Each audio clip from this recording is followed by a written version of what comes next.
La nuit s'installe inexorablement. L'univers qui nous est familier est plongé dans le noir. C'est l'heure où d'étranges créatures commencent à s'agiter. Une majorité d'animaux sont actifs pendant la nuit. Mais ces tranches de vie nocturne, avec leurs brames, nos yeux sont incapables de les voir. Une équipe de scientifiques et de cinéastes animaliers armés de caméras sophistiquées a lancé une expédition dans des régions inaccessibles d'Amérique latine. Incroyable! Mais qu'est-ce que c'est? Armés de caméras sophistiquées, ils vont tenter de découvrir les secrets de la nuit. Ça alors? Je l'ai dans le viseur. Il est en train de passer. C'est un voyage dans l'inconnu. Je n'aurais jamais dû rester seul ici. Dans ce monde des ténèbres, nous sommes aveugles. Ne me laissez pas seul ici. J'ignore ce que c'est. Les instruments de pointe vont révéler ce monde comme jamais auparavant. C'est le moment le plus dangereux pour être ici. Il peut attaquer. Les mystères de la vie sauvage nocturne. Ne t'enfuis pas.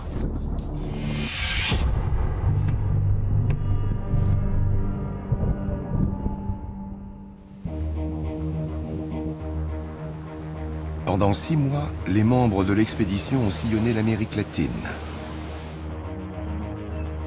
Depuis les forêts tropicales dans le nord, jusqu'au cœur de la jungle amazonienne. Ils ont utilisé des équipements de pointe pour illuminer un monde invisible pour l'œil humain. Pour la dernière étape de leur expédition, ils doivent résoudre des mystères nocturnes dans une région très différente des forêts et des jungles.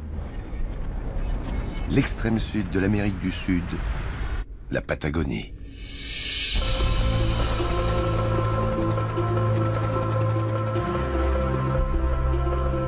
George McGavin dirige l'équipe composée de scientifiques et de cinéastes animaliers.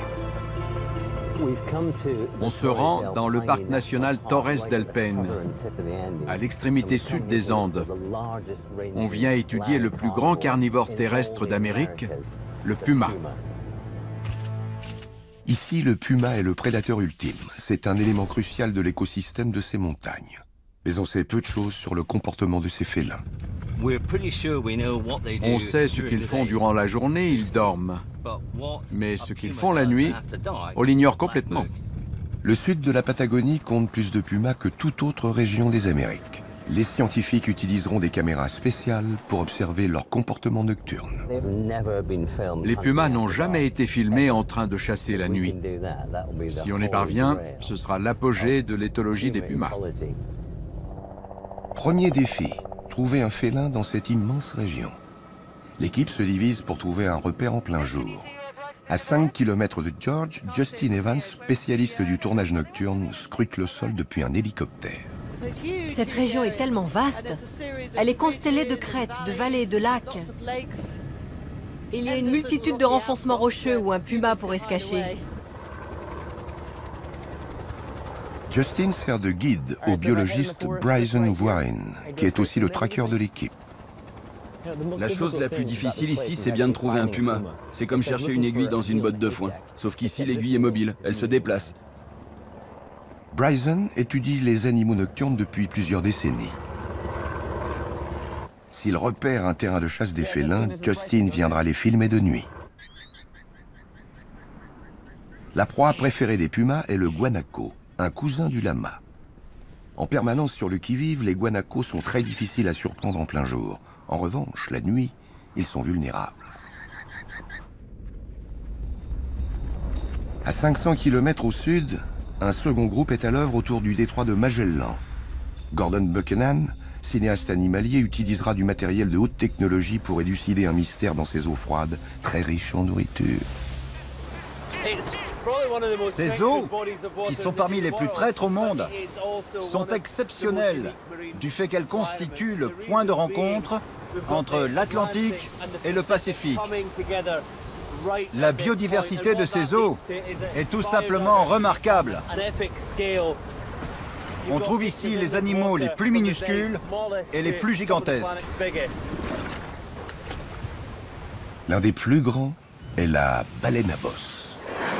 Oh, C'est une très grande baleine à bosse. Quel spectacle! Il y en a d'autres à 300 mètres là-bas. La plupart des baleines à bosse ne s'attardent guère dans le détroit de Magellan. Mais ce groupe-ci y séjourne 3 mois par an.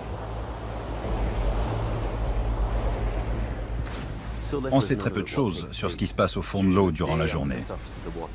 Mais on ne sait absolument rien de ce qui s'y trame la nuit. Gordon espère résoudre une énigme qui laisse perplexes les spécialistes de ces baleines. La nuit venue, ils les entendent s'approcher de la côte, mais ils ignorent pour quelle raison. Waouh, regardez! Les appareils sophistiqués de Gordon pourraient leur livrer une réponse. On est venu avec tout un arsenal pour filmer de nuit. On a des caméras thermiques, des caméras infrarouges et des caméras basse luminosité. Rien de ce qui se passe sous l'eau la nuit ne pourra échapper à nos objectifs. C'est la première fois que des appareils de haute technologie sont utilisés pour filmer des baleines de nuit.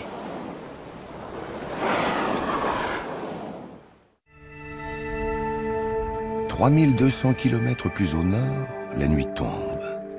L'équipe qui traque les pumas s'est divisée en 3 pour ratisser une zone où George a trouvé une proie tuée par un félin. C'est génial. On a une caméra thermique et de la lumière naturelle. Diego est sur le toit avec un projecteur. Et moi, je balaye les alentours avec une petite caméra thermique pour détecter un animal à sang chaud.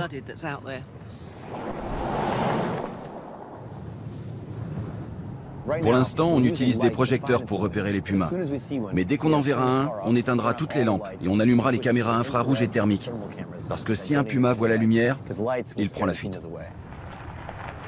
5 km à l'ouest, George sillonne un chemin en compagnie de 2 biologistes qui étudient les pumas depuis de longues années.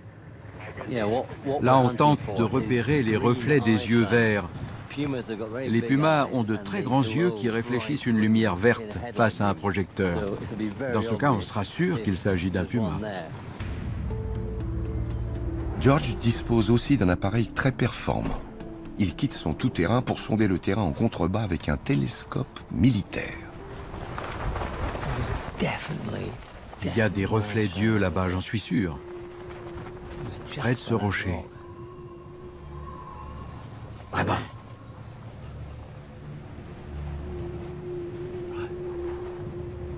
Il y a un puma là-bas.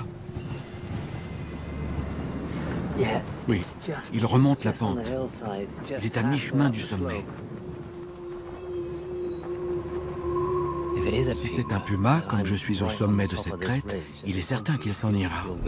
Le félin se dirige vers la route. George envoie un message à Justin qui suit une autre piste à 3 km de là. Justin, ici George.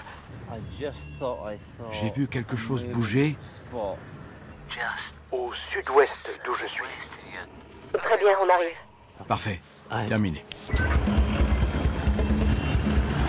Un nouveau défi commence, ne pas perdre la trace du puma. Avec un peu de chance, Justin arrivera à temps pour filmer le comportement du félin en pleine nuit.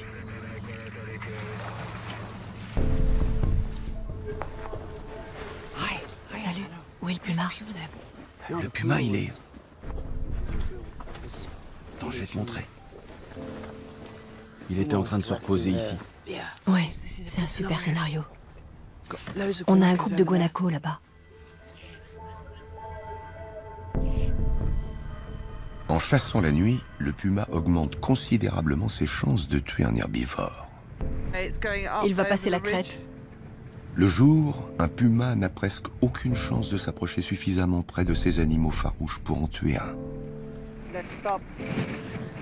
En revanche, la nuit, le félin dispose d'une vision bien plus performante que les guanacos.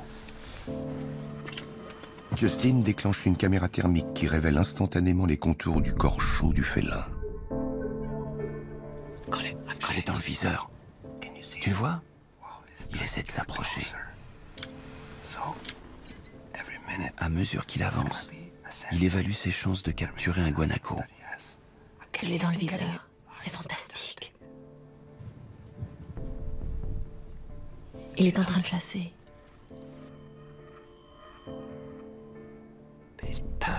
Le puma est parfaitement équipé pour chasser la nuit. Il a un excellent odorat et une excellente ouïe. Et bien que la lune ne soit pas encore levée et qu'il fasse très noir, il voit très bien.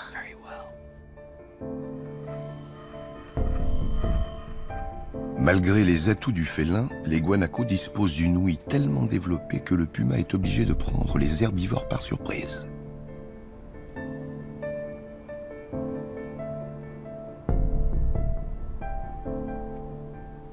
Il est en mode chasse. C'est un spectacle hallucinant. Ouais, il attend le meilleur moment pour attaquer. La moindre erreur et les guanacos prendront la fuite.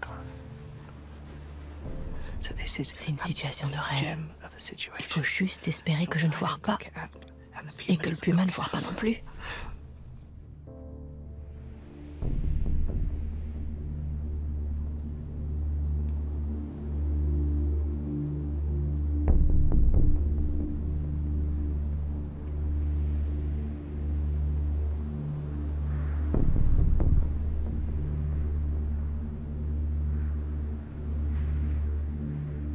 Le puma est sur le point de lancer son attaque.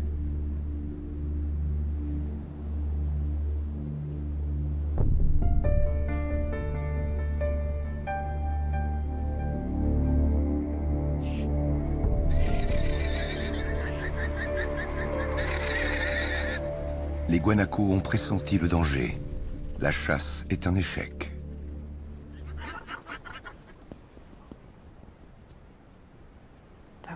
Quel dommage. On avait l'impression que tout se passait bien pour lui. Et puis soudain, bang, ils ont pris la fuite. Ça démontre combien c'est difficile pour un puma de capturer ces animaux.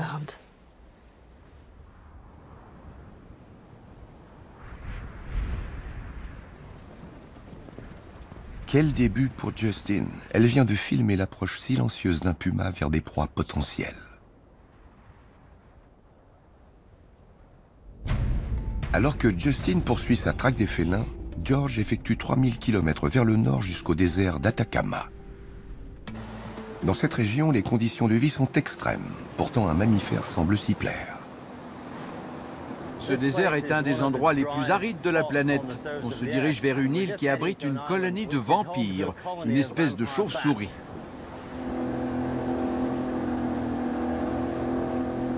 Des dauphins, regardez, génial. Ils passent sous notre canot. Comme leur nom le laisse deviner, les vampires sont des animaux nocturnes, mais cette colonie est vraiment très mystérieuse. Je veux découvrir comment ces chauves-souris se nourrissent sur cette île où les autres espèces sont rares. Elles semblent inhospitalières. Pourtant, les chauves-souris semblent y trouver suffisamment de sang pour se nourrir.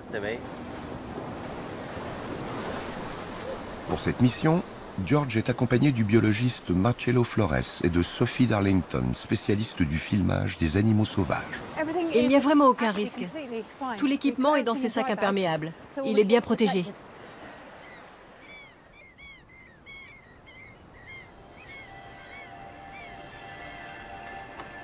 Le paysage n'est pas accueillant. Il est très rocailleux et il est couvert de guano, des excréments d'oiseaux. Je n'ai jamais vu un tel endroit. Le pire, c'est cette puanteur omniprésente. Quand on regarde autour de soi, on dirait qu'on est sur la Lune. C'est tellement désolé. Et il fait extrêmement sec. George doit trouver la grotte où les chauves-souris se sont installées. On m'a dit que cette grotte se trouvait sur la côte. On doit la trouver le plus tôt possible. Si on n'y parvient pas, on ne la trouvera certainement pas dans le noir.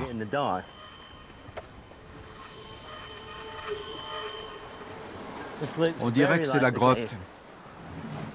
Oui, c'est bien ça.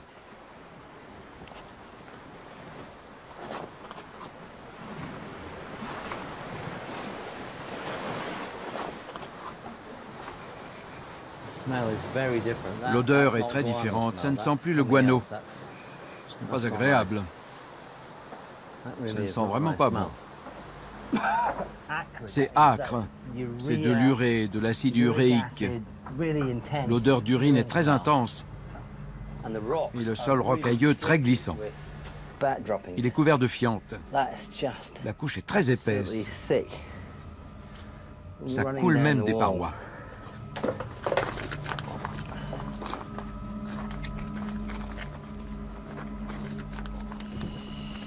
Oui, en voici une. Et une deuxième.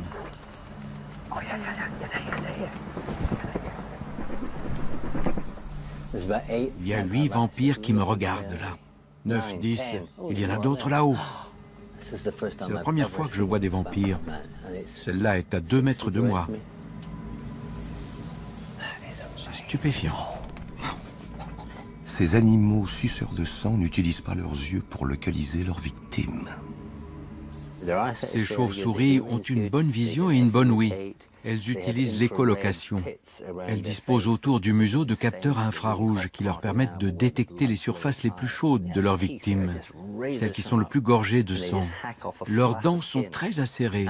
Elles déchirent la peau et lapent le sang avec leur langue. Elles ont une rainure sur la langue qu'elles appliquent contre la blessure. Elles produisent aussi des anticoagulants. Leur salive favorise ainsi la coulée de sang. Ils coulent à flot. Les vampires sont doués pour localiser des mammifères et pour aspirer leur sang. Les biologistes se demandent toutefois pourquoi cette colonie s'est établie sur ce caillou désert. Que mange-t-elle? De quel animal suce-t-elle le sang? Voilà ce que j'aimerais savoir. La seule façon de le savoir, c'est de capturer une chauve-souris et de lui fixer une petite balise sur le dos. Si on parvient à la suivre, on sera à même de filmer les animaux dont elle et ses congénères se nourrissent. Mais comment faire pour attraper une chauve-souris perchée en hauteur sur une paroi? George reviendra au crépuscule pour en prendre une au filet lorsqu'elle quittera la grotte.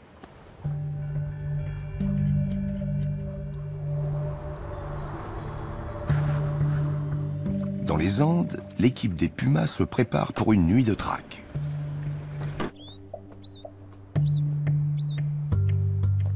Peu avant le crépuscule, l'équipe se met à la recherche d'un puma quittant sa tanière pour partir à la chasse. Bryson a déjà trouvé un indice. Regardez. Des traces fraîches. Ici.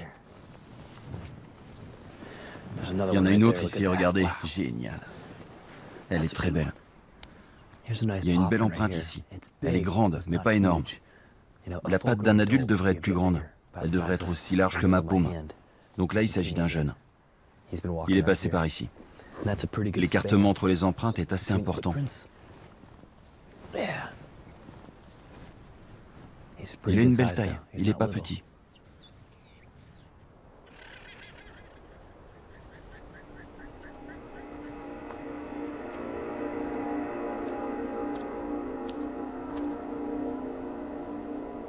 J'ai repéré un puma. Il y a un puma là-bas. Il vient de sortir du bois. Il longe la lisière. Le voilà. Il est juste là. Attention, il regarde. Personne ne bouge. Il est juste devant nous. Il se dirige vers les broussailles. Ce qui est formidable, c'est qu'il ne fait pas le moindre bruit. Je ne l'entends pas du tout. Mon Dieu. C'est un chasseur très silencieux. Comme tous les félins, les pumas sont très dangereux quand ils n'ont pas mangé depuis plusieurs jours. Il a faim. Il cherche une proie. Je dois être très prudent. La dernière chose à faire, c'est réagir comme une proie. Je ne peux pas me mettre à courir. Ce serait la pire chose à faire. Le problème, c'est qu'on n'entend pas un puma qui approche. On a de la chance si on le voit à temps. Ce puma, de taille moyenne, est parfaitement capable de tuer un homme. Ne cours pas. Ne cours pas, sinon il va t'attaquer. Il me fixe du regard.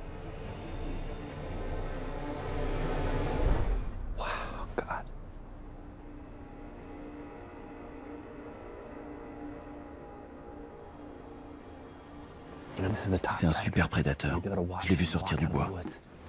Il m'a regardé et il est passé sans s'intéresser à moi. Bien, il s'éloigne. C'est le prédateur le plus élégant que j'ai jamais vu. Quel animal incroyable. L'obscurité ne nous appartient pas, elle appartient au puma. Avec son ouïe, son odorat et sa vision, le puma est le roi de la nuit. L'équipe tient son puma. C'est l'occasion unique qu'elle attendait. Je vais contacter Justine pour savoir si elle peut le filmer. Justine, ici Bryson, à toi. Salut Bryson. Tu me reçois? On vient de trouver un puma. On arrive. On te rejoint.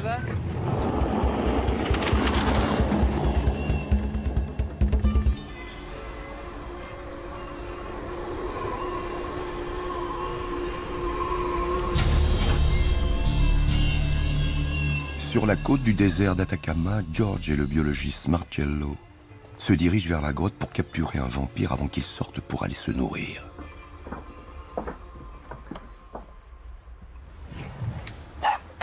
Comme les chauves-souris sont entassées dans ce coin, ce sera plus facile d'en capturer une.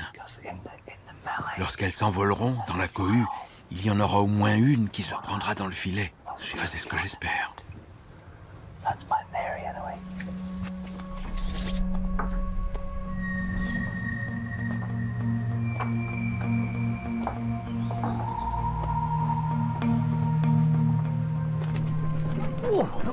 Elle a failli m'arracher la tête. Il y en a plusieurs là. Oui, là-haut. Une autre s'est envolée derrière toi.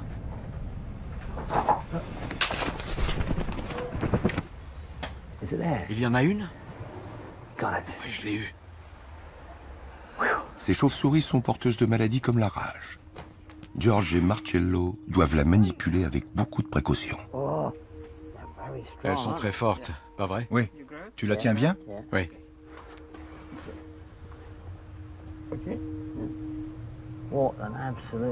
Quelle merveille.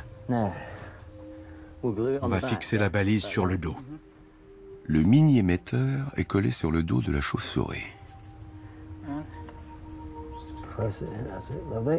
Ok? Ça devrait tenir. George va suivre la chauve-souris à travers l'île en espérant que la balise ne se détache pas trop vite de l'animal. Cette petite créature va nous montrer où elle et ses congénères puisent leur nourriture la nuit venue. Enfin, je l'espère. Et surtout, sur quel animal? La balise fonctionne? Elle marche très bien.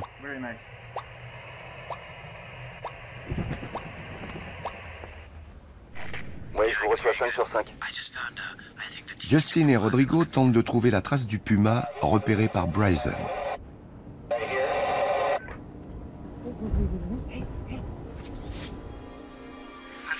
Justine, j'ai aperçu le puma. Le puma est passé à quelques mètres de Rodrigo. Je l'ai vu traverser le chemin juste devant toi. C'était effrayant. Quelle angoisse. Je tremble de tout mon corps. Il est passé tout près de moi. Il a franchi la crête de la colline. Il chasse une proie. Là, j'entends des guanacos. Ils sont en alerte. On les entend déguerpir. On ne voit pas le puma.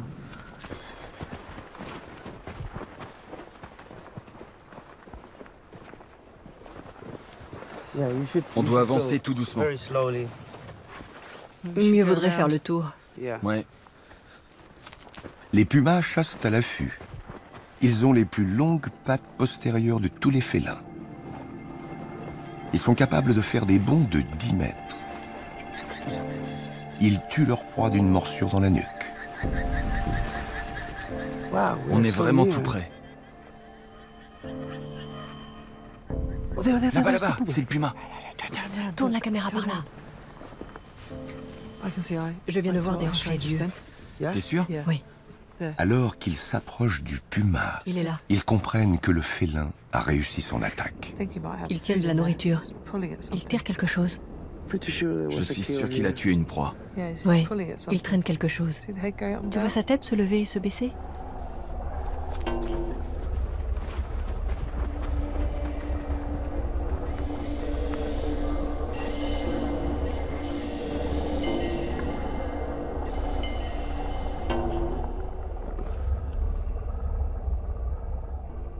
C'est incroyable, c'est magnifique. Ça fait partie des expériences exceptionnelles. C'est incroyable. On est juste devant un puma qui tient une proie. On est à quelques mètres de lui. On est si près de lui qu'on entend broyer les os et déchiqueter la chair. Il est complètement absorbé par son repas. Il ne semble pas se soucier de nous. Ces moments intimes du comportement nocturne du puma ont uniquement pu être filmés grâce aux caméras haute technologie de Justin Evans. Il va probablement faire une petite sieste.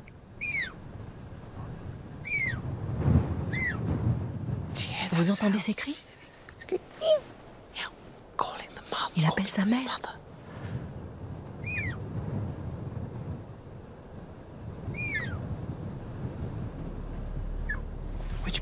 Là, on a intérêt à surveiller nos arrières, car si la mère arrive, on aura des soucis. Là-bas, là-bas. La femelle est plus grande et bien plus puissante que son juvénile. L'heure est venue pour Justin et Rodrigo de s'en aller.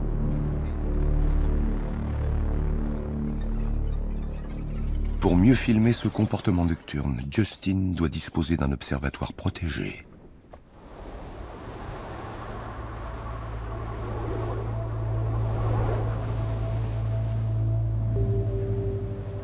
« 3000 km plus au sud, Gordon a réussi à suivre une baleine à bosse le long de la côte. Il y a une baleine là, entre le bateau et la rive. La baleine souffle à proximité. On va éteindre le moteur pour l'entendre. C'est tout de même étrange qu'un animal aussi volumineux aille aussi près de la côte. Gordon espère découvrir pourquoi ces géants s'aventurent dans des eaux aussi peu profondes. Mais la baleine à bosse est trop près du bateau. Gordon ne peut pas plonger, c'est trop dangereux. Nager à côté d'un animal de 35 tonnes, ça fait un petit peu peur. La baleine n'a probablement jamais été entourée de plongeurs qui la filment. On ne peut pas prévoir ses réactions, on ne peut pas prendre de risques. Gordon doit attendre que la baleine s'éloigne avant de plonger pour découvrir ce qui l'attire aussi près de la rive. On devrait entendre des bulles. Je ne vois rien du tout. Je pense qu'elle est partie. Allons-y.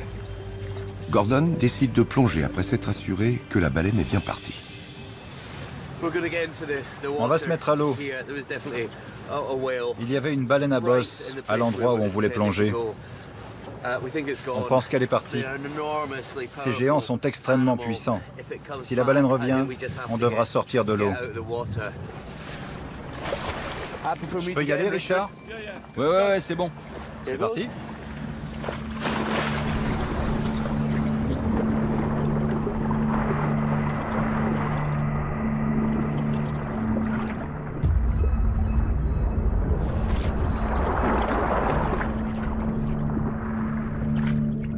Malgré les projecteurs, Gordon voit seulement à 10 mètres devant lui. C'est un environnement oppressant. Les plongeurs sont désorientés.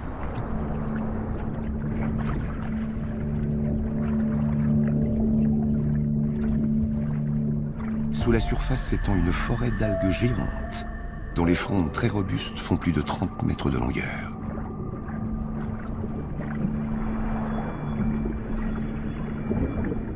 La forêt d'algues se fait plus dense vers la rive.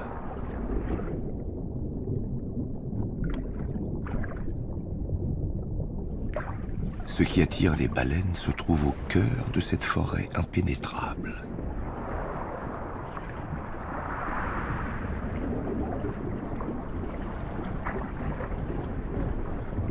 Les algues adhèrent comme des tentacules à tout ce qu'elles touchent. Gordon a bien du mal à progresser.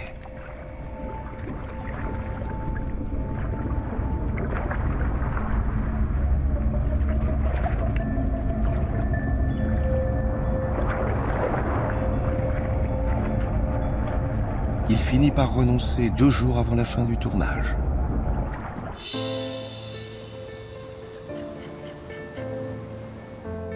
Justine aimerait passer plus de temps encore avec un puma. Elle part en quête d'une proie fraîchement tuée. Des condors dessinent des cercles dans le ciel, c'est un signe. On a vu un grand nombre de condors tournoyer autour du sommet de cette colline. La seule raison possible, c'est qu'il y a la carcasse d'un animal tué par un puma. Si Justine a raison, le puma devrait se reposer non loin de là et il reviendrait la nuit pour s'en repaître. Ça va être fantastique. C'est le moment que j'attendais. Je vais pouvoir l'observer. Je vais installer la tente et la caméra sur un trépied et je vais l'attendre tranquillement pour filmer son comportement. Jusqu'ici, on a surtout traqué les traces de pumas. Ça a été très productif. On a vu des félins.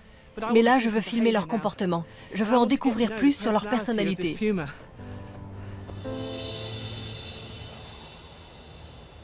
Dans le vallon, Justine découvre le reste d'un jeune guanaco tué récemment. Regardez. C'est une carcasse fraîche. Elle a été mordue à la gorge, juste derrière la mâchoire inférieure.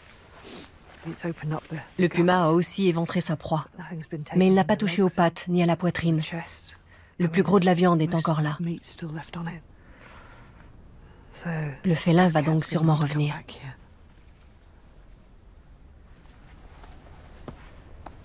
Justine choisit une position surélevée en attendant le retour du puma.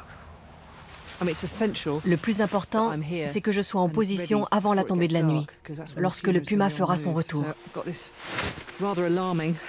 C'est dans cette tente, qui offre peu de protection, que je vais passer 12 à 14 heures. J'espère que la chance me sourira.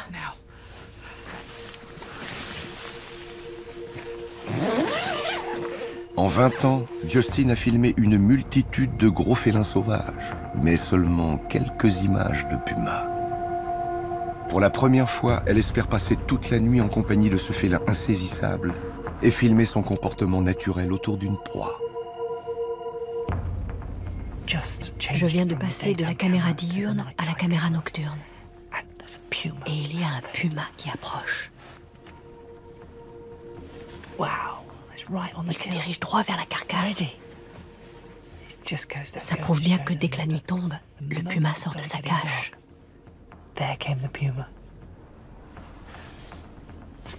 Il commence à manger. C'est fabuleux. Je vois que c'est un mâle.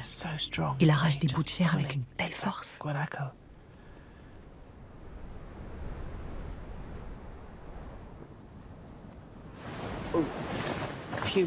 Le puma s'est relevé. Qu'est-ce qu'il fait? Il ne chasse pas, je pense. Il a une grosse carcasse qui l'attend. Il court après quelque chose. Peut-être qu'il fait ça pour avoir chaud. C'est génial.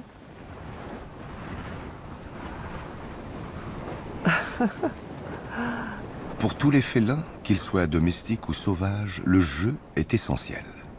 Le vent violent fait voler de petites balles de végétaux que le puma poursuit comme des proies. Il affûte ainsi sa technique de chasse.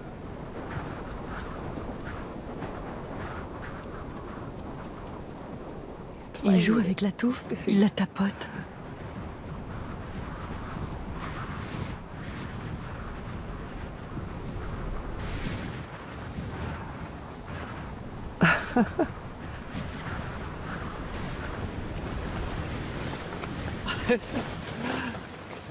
C'est trop drôle.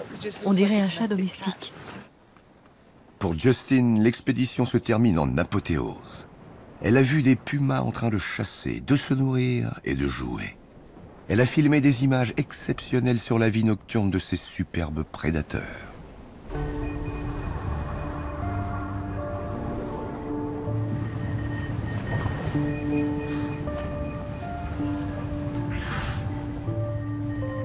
Gordon ne sait toujours pas pourquoi les immenses baleines s'aventurent aussi près de la rive.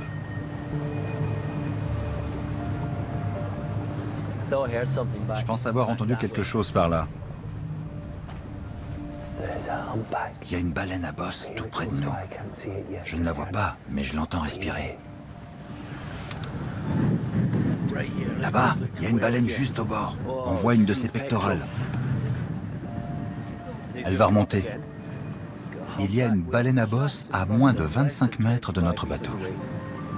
Le cétacé est au beau milieu des algues géantes dans lesquelles Gordon s'était emmêlé. En dépit du courant puissant, la baleine ne bouge pas de place. Elle ne peut pas se nourrir ici. La forêt d'algues est trop dense. Pourtant, le cétacé se laisse bercer dans cette végétation. Gordon pense savoir pourquoi. Ce qui se passe ici, c'est que les baleines s'enfoncent dans les algues pour se reposer. Elles doivent faire de gros efforts pour ne pas être emportées par le courant. Pour économiser de l'énergie, les baleines s'approchent de la côte et se laissent envelopper par les algues. Les baleines à bosse sont actives le jour comme la nuit. Elles dépensent donc d'immenses quantités d'énergie. En conséquence, elles doivent se reposer suffisamment.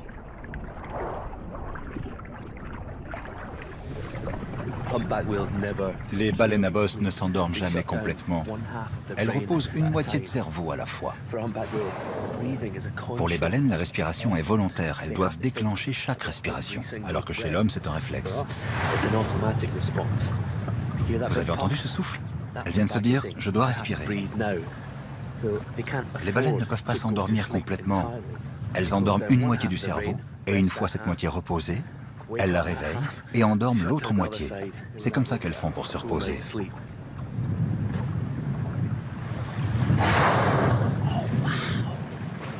C'est hallucinant, regardez.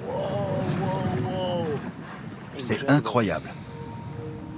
En s'enveloppant dans les algues géantes, cette famille de baleines a trouvé un moyen ingénieux d'économiser de l'énergie en dormant.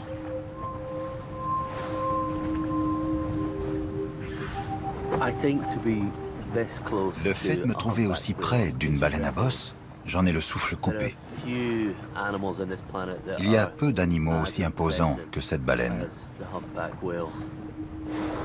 Grâce à sa caméra à vision nocturne, Gordon a réussi à découvrir ce que ces grands cétacés faisaient aussi près de la rive. Dans le désert d'Atacama, George est rejoint par Sophie Darlington. La cinéaste filmera les chauves-souris vampires avec une caméra thermique durant leur repas nocturne. Pour révéler leurs secrets, on doit les voir se nourrir. Ce serait extraordinaire. Tout à fait. La balise a conduit George jusqu'à une colonie d'otaries à crinière se reposant à l'autre bout de l'île. Ces mammifères sont une excellente source de sang pour les vampires. Si elles venaient ici, ce serait fantastique. Ce serait incroyable. La caméra à vision nocturne de Sophie devrait nous révéler la réponse. On attend la venue des chauves-souris. On est presque prêt. D'une minute à l'autre, les vampires devraient surgir. Peu après l'arrivée de George et de Sophie, les chauves-souris volent autour d'eux, attirés par la chaleur de leur corps. Qu'est-ce que tu as? Laisse-moi voir. Il y a un très gros mâle là. Une chauve-souris tournoie autour de lui. Elle le harcèle. Oui, je la vois, oui. J'en vois 2. Il y a 3 chauves-souris. Elle l'a mordu. Je n'en crois pas mes yeux. Regarde-les. Il y en a une sur son dos. Les chauves-souris attaquent de toutes parts. Elles le suivent, regarde. Une chauve-souris, elle le suit. Elle s'agrippe sur son dos. C'est tout simplement incroyable. Elles se nourrissent du sang d'otaries à crinière. Les chauves-souris utilisent une stratégie ingénieuse pour se nourrir de ces animaux tellement plus massifs qu'elles. Elles se posent non loin de leurs victimes et crapahutent en silence vers une région sensible de leur corps.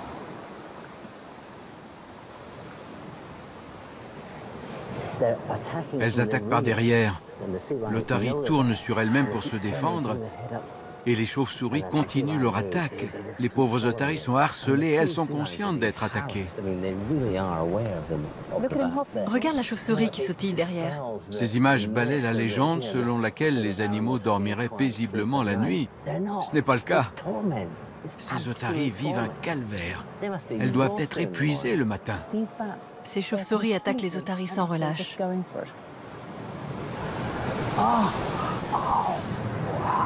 Elle vient d'être submergée par une vague. Je n'en crois pas mes yeux. Pesant 40 grammes, les chauves-souris doivent consommer la moitié de leur poids en sang. Leur repas dure une vingtaine de minutes. C'est un point chaud là. C'est un point chaud. On voit la plaie. Oh grand Dieu. On voit la plaie sur une des nageoires postérieures. Seule une caméra thermique peut révéler ce comportement extraordinaire. Les chauves-souris s'attaquent à la partie postérieure, l'endroit le plus chaud. On le voit bien avec la caméra thermique. Cette région est très claire, c'est-à-dire que le sang coule tout près de la peau. Les chauves-souris n'ont aucun mal à se nourrir. Cette plaie qu'on voit à l'écran est la signature thermique laissée par une chauve-souris sur la nageoire de cette otarie dans l'obscurité la plus totale. C'est une image inouïe.